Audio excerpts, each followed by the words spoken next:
আমি এই কচুটা আজকে নিয়ে আসছি 120 টাকা দিয়ে। এটা পানি কচু বলে, অনেকে শোলা কচু বলে, আমাদের গ্রামে এটা শোলা কচু বলে।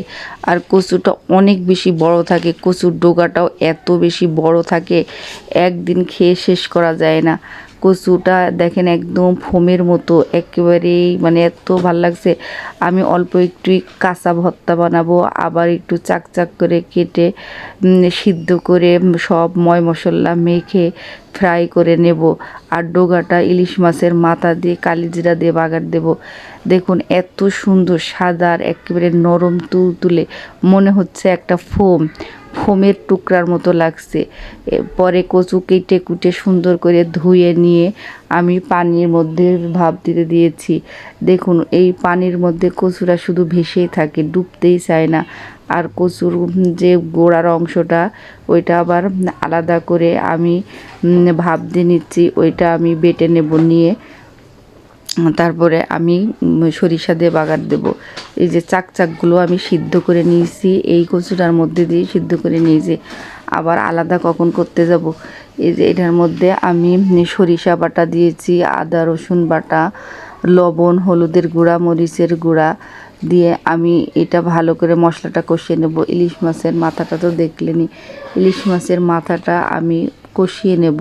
কষিয়ে নিয়ে তারপরে আমি ইলিশ মাছের মাথাটা উঠায়ে রেখে এই মাথা আবার সুন্দর করে বেছে নেব।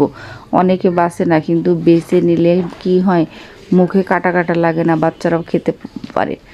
এই যে এইটা আমি ভালো করে এই যে সরিষা বাটা দিচ্ছি, সরিষা বাটার মধ্যে আমি লবণ, হলুদ, আদা রসুন বাটা, এইটা ভালো করে কচুটা মেখে নেব। এত সুন্দর হয় এই কচু ভাজাটা খেতে, এটা খুবই মজা, একদিন করে খেয়ে দেখেন। আর ওদিকে ইলিশ মাছের মাথাটা কষানো হয়ে গিয়েছে, বাটিতে উঠায় নিচ্ছি। এটা ঠান্ডা করে আমি কাটা বেছে নেব। ইলিশ মাছের মাথাও কিন্তু কাটা বাছা যায়। এই যে আবার সেই ভাপিয়ে রাখা কচুগুলো আমি দিয়ে দিচ্ছি। এইটা আজকের কচুর ডোগাটা জানি কেমন মানে চেয়ে রয়েছে, অনেক খুন্তি দিয়ে গুটিয়ে দিয়েছি, আবার ডাল ঘুটনি দিয়েও গুটিয়ে দেব। এটা মিশতে চাচ্ছে না, আজকের কচুটা কিন্তু একটু মুখ চুলকায়নি। কচুটা ভালো ছিল কিন্তু মিশতে চায়নি। আগে জানলে আমি বেটে নিতাম, না ব্লেন্ডার করে নিতাম, কিন্তু এই কচুটা একদম মিশিয়ে দিতে হবে, একদম মিশিয়ে একেবারে ঘন্ট ভর্তার মতো হয়ে যাবে। এই যে ফ্রাই প্যান গরম করে নিয়েছি, এখন আমি একটা একটা করে কচুর চাক ভাজিটা আমি ভেজে নেব। এত মজা যে হয়, দেখুন ওদিকে গুতাতে আমার ভর্তাটা, কচুর ভর্তাটাও হয়ে গিয়েছে। কারণ কচুটা চেয়ে থাকলে মজা লাগবে না, যত সম্ভব একবারে মিশিয়ে দিতে হবে। এই যে ভাজিটাও আমার হয়ে গিয়েছে প্রায়, কারণ এটা তো একদম সিদ্ধ করে নিয়েছি।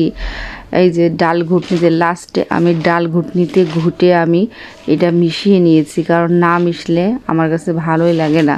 কারণ অন্যান্য কচু একদম গলে যায়, কিন্তু আজকের কচুটা যে কেন গলেনি আমি নিজেও জানি না, শুধু ডোগাটাই এরকম হয়েছে।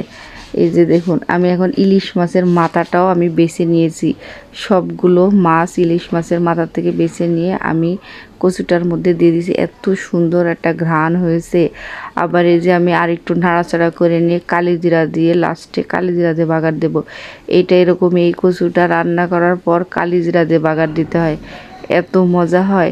বোঝেন, একটা কচু দিয়ে 4 পদ রাঁধছি, কত মজা করে যে এই কচু মাছ মাংস হার মেনে যাবে এই কচুর কাছে। পোলাও মাংস শুক্রবার ছিল, তারপরেও পোলাও মাংস রান্না করিনি, এই 120 টাকার একটা কচু দিয়েই শুক্রবার পার হয়ে গেছে। কারণ এত বেশি মজা, এই কচু রান্না করলে আপনার সামনে পোলাও মাংস থাকলেও পোলাও মাংস খেতে ভালো লাগবে না, এই কচু যে এত বেশি মজা হয়।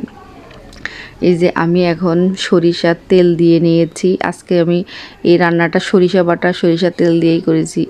কালিজিরা দিয়ে এখন ওই কচুটা দিয়ে বাগার দিয়ে দেবো। কালিজিরা একটু তেলের মধ্যে ভেজে নিচ্ছি, এত বেশি ঘ্রাণ হয় কচুটা খাওয়ার সময়, মুখের দাঁতের নিচেই কালিজিরা যখন পড়ে তখন অনেক বেশি মজা লাগে। এই রেসিপিটা আমার শাশুড়ির রেসিপি, আমার শাশুড়ি এইভাবেই এই কচুটা রান্না করতো, অসাধারণ। দেখেন কত লোভনীয় হয়েছে, দেখেই খেতে মনে যাচ্ছে। আমি তো এই কচুটা রান্না করতে করতেই খেয়ে নিয়েছি অর্ধেকটা। আসসালামু আলাইকুম প্রিয় ভাই ও বোনেরা, আপনারা সবাই কেমন আছেন? আশা করি সবাই ভালো আছেন। আমার এই ভিডিওটি দেশ বিদেশ থেকে যে যেখান থেকে দেখছেন আর যারা দেখছেন আশা করি তারা অনেক ভালো আছেন। একটু সাবস্ক্রাইব করে দিন, অবশ্যই একটু সাবস্ক্রাইব করে দিন দয়া করে। মানুষ মানুষকে সাহায্য করে। আপনারা যদি সাবস্ক্রাইব না করেন তাহলে আমার গন্তব্যে আমি পৌঁছাতে পারবো না। অবশ্যই একটু সাবস্ক্রাইব করে দিন ছোট বোন হিসাবে। আর পাশে থাকা বেল আইকনটি চেপে দিয়ে যাতে নতুন নতুন ভিডিও আপলোড করার সঙ্গে সঙ্গে আপনাদের কাছে পৌঁছে যায়।